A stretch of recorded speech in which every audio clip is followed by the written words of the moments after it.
So happy belated St. Patrick's Day, guys. St. Patrick's Day was yesterday, and by the timeline of me speaking now, by the time you see this video, it'll have been a few days ago.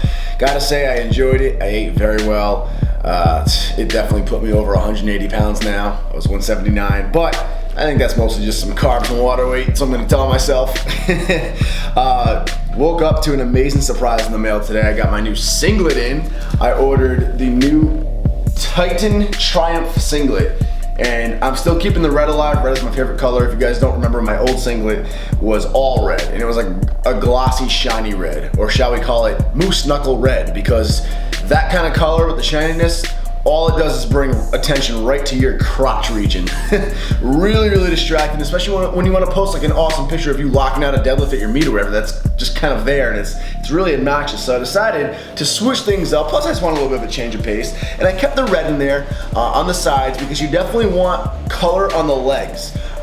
Pro tip, guys, this is actually from Johnny Candido. When I was picking out my new singlet, he recommended this fact to me. He goes, black singlets are cool, but they make it harder for the refs to tell depth in a squat accurately. And refs are only humans, guys. They make mistakes. So if a squat's really close, it might be just under parallel like it's supposed to be, the ref may not be sure. All black is gonna make it even harder to tell the difference between where the quad begins and ends, and they might call it as high when it's not really high. So I got red on the side because it's my favorite color, and it'll help just show where the quads are, so when I hit depth, it's obvious that I hit depth. And then I made the body of the suit completely black. Very excited about this. I don't even know how far we are from this meet now, but it's May 29th. That's a Sunday. You guys can do the math and let me know in the comments below how far I am from this meet. I've just been letting Brett do all my programming, and I'm not thinking about a thing besides nailing each lift every day in the gym. Speaking of which, we were about to head to the gym for day 3 of squatting and pressing this week. High bar squats today, and some incline dumbbell pressing with the 110-pound dumbbells.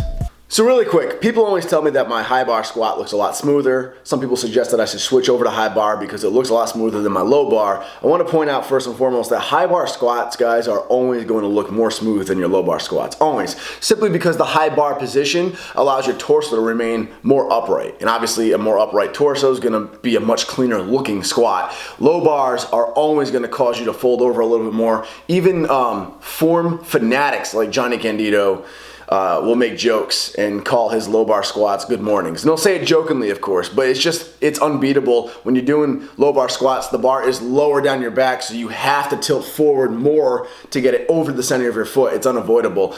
That said, though, I did want to talk about something quite interesting that I think might be definitely informative to a lot of you. Your build and your limb length, and how that's gonna tie into how upright you can remain in a squat. So some people, like Lane Norton is the example of somebody who has a very short torso and very long femurs, and he has a very folded over squat, as you guys have seen. And he broke a world record in squats, so his squat strength is good. It's obviously working for him. I know he's injured now, but that's besides the point. For years, he squatted very well.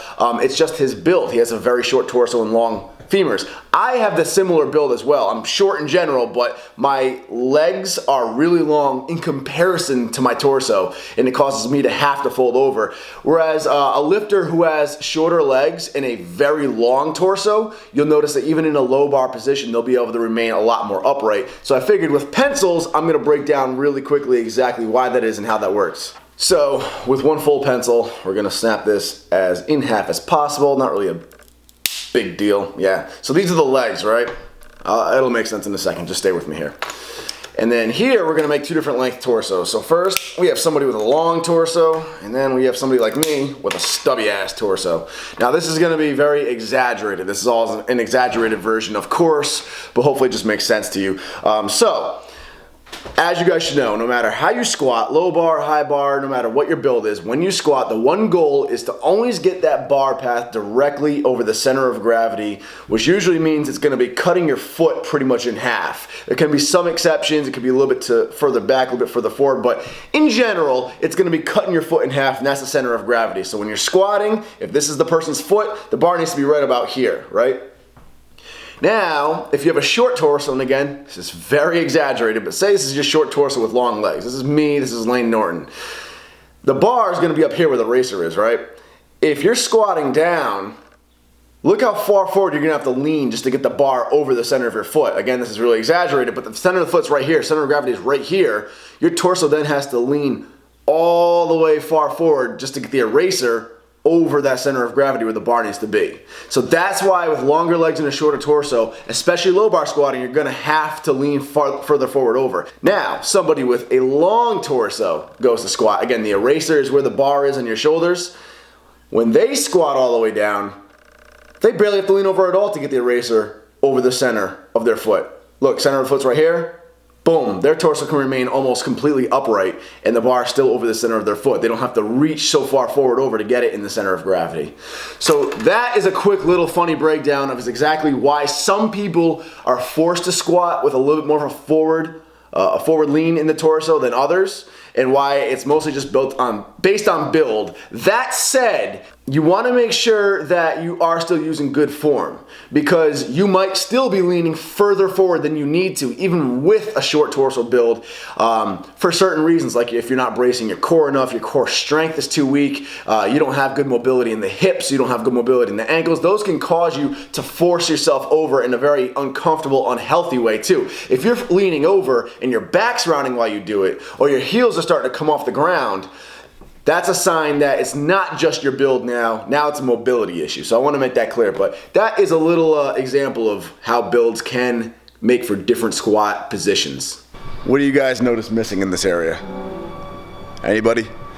The shoulder pressing rack, the shoulder press station's gone, AKA our coat hanger.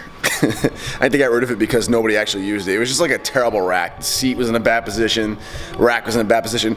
Every time anybody did shoulder pressing, they just do it in here. So they finally got rid of it to make more space, but now we have no coat hangers. Thankfully, it's almost spring. Time to change that music and get to squatting. My daughter did not come and speak to me. I don't know you, and no, I don't owe you. I'm not the fucking thing. I'm not Mr. Anything. I'm not what your friends think. I'm not Mr. I can't be a friend. You're like that short. That's how short you are, Nick. I like getting the third one up now. I changed my style. Yeah, I've matured a little bit and I go up a peg now. Crazy. No longer the dwarf. I'm still a dwarf. I just act taller.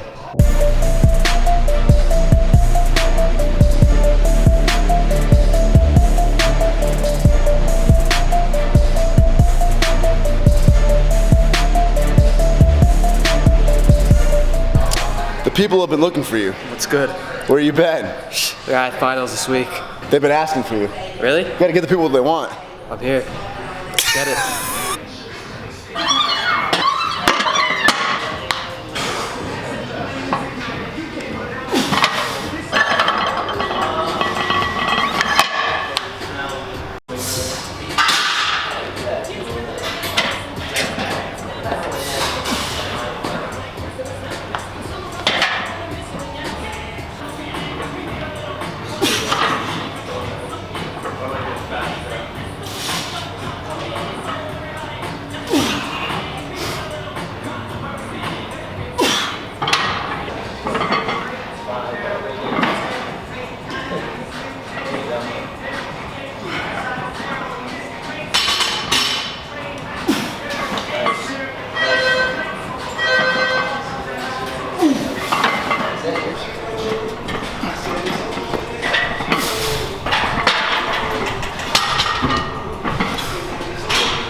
I'm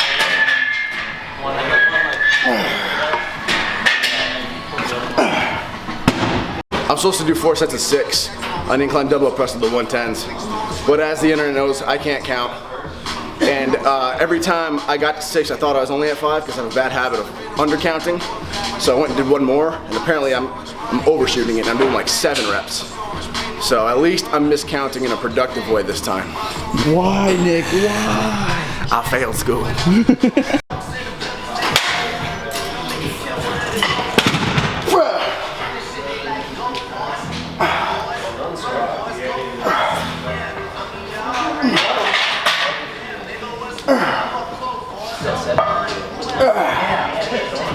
That always happens to me too when it comes to 90. I'm in, I guess you could call it the bodybuilder side of the gym. It's where all like the machines are and stuff. And it feels like I'm in a different gym. I never cross that line right there. That threshold with the beam coming down, that thing. That's where all the benches and deadlift platforms and squat racks are. I haven't been over on this side in ages.